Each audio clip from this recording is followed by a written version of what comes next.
आज के ज्ञान सरोवर में मैं एक बहुत ही अच्छी कहानी लेकर आई हूँ जो कि काफ़ी प्रेरक कहानी है और ये कहानी ली गई है पंचतंत्र से।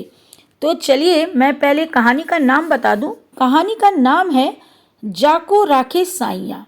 ये लघु कथा है। तो कहानी कुछ इस प्रकार से है। एक वृक्ष पर दो पक्षी आनंद से बैठे थे। अपने ऊपर मंडरा रहे खतरा का उन्हें बिल्कुल भी एहसास नहीं था।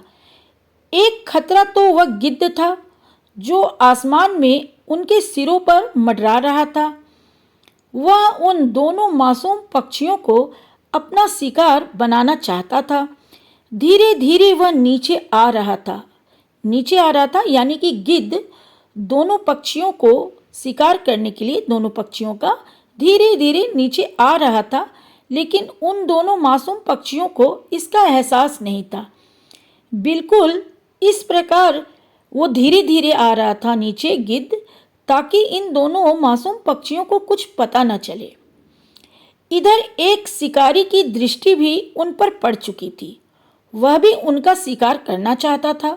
यानी कि एक तरफ सर के ऊपर गिद्ध भी मंडरा रहा था उन दोनों मासूम पक्षियों के पीछे शिकार करने के लिए, और दूसरी तरफ एक शिकारी की भी कुदृष्टि जो है इन दोनों मासूम पक्षियों पर पड़ चुकी थी। वो भी शिकार करना चाहता था। वह भी उन पक्षियों के सिरों पर मंडरा रहे गिद्ध से बेखबर था। यानी कि जो शिकारी इन दोनों पक्षियों का शिकार करना चाहता था उसे भी नहीं मालूम था कि इन पक्षियों के सिर पर कोई गिद्ध भी मंडरा रहा है, और वो इससे बेखबर था। एक पेड़ की ओट ली, यानी कि शिकारी ने एक पेड़ की ओट ली। उसके बाद तीर कमान पर चढ़ाया और कमान खींच दी। निशाना थे वे दोनों मासूम पक्षी। जिस पेड़ की ओट में शिकारी खड़ा था उसकी जड़ में बनी बांबी में उन पक्षियों का हितैषी एक बूढ़ा सांप भी रहता था।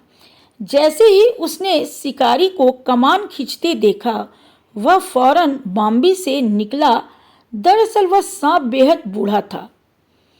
बुढ़ापे के कारण उसके शरीर में जान नहीं बची थी। ऊपर रहने वाले पक्षी भी उसकी हालत जानते थे। अतः सांप के बिना कहे वे जंगल जंगल घूमकर उसके लिए खाना खोजकर लाते और चुपचाप उसकी बांबी के पास रखकर उड़ जाते थे। सांप यह जानता था, बूढ़ा सांप यह जानता था, अतः वह उनसे यानी कि दोनों पक्षियों से पिता जैसा प्यार करता था। उसने शिकारी को उनका निशाना साधते देखा तो उसे बड़ा क्रोध आया कि शिकारी दो मासूमों की जान लेना चाहता है। उसने आओ देखा न ताओ शिकारी के पैर में काट लिया। इससे शिकारी बुरी तरह बिलबिलाया। उसका भी निशाना भटक गया। तीर छूटकर सीधा आसमान में मंडराते गिद्ध को लगा। गिद्ध भी एक चीख के साथ नीचे आ गिरा। उधर शिकारी भी धरती पर गिरकर मर गया।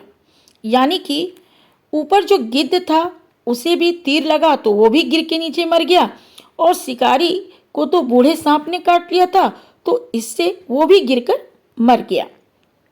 यानी कि दोनों की मौत हो गई। उन पक्षियों को पता ही नहीं चला कि क्या हो चुका था, जबकि अपना काम करके सांप भी, वो बूढ़ा सांप भी अपनी बांबी में घुस चुका था। इस कहानी से हमें क्या शिक्षा मिलती है, सुनिए। दूसरों का भला करने वालों का भी अंत में भला होता ही है।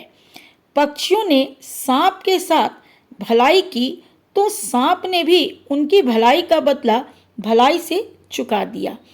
इसलिए हमें जीवन में कोशिश करनी चाहिए कि ज़्यादा से ज़्यादा हम भलाई के कार्य करें। भलाई के कार्य का जो परिणाम होता है, जो फल होता है, हमें जीवन में जब हम पर भी संकट आता है तो हमें उसका फल जरूर मिलता है। कोई ना कोई हमारी भी मदद जरूर करता है। तो आज के ज्ञान सरोवर की कहानी आपको कैसी लगी, एक लाइक एक कमेंट करके मुझे ज़रूर बताइएगा। मैं कल फिर आऊँगी किसी नई कहानी के साथ, किसी प्रेरक कहानी के साथ। आज के लिए बस इतना ही। जय हिंद, जय भारत।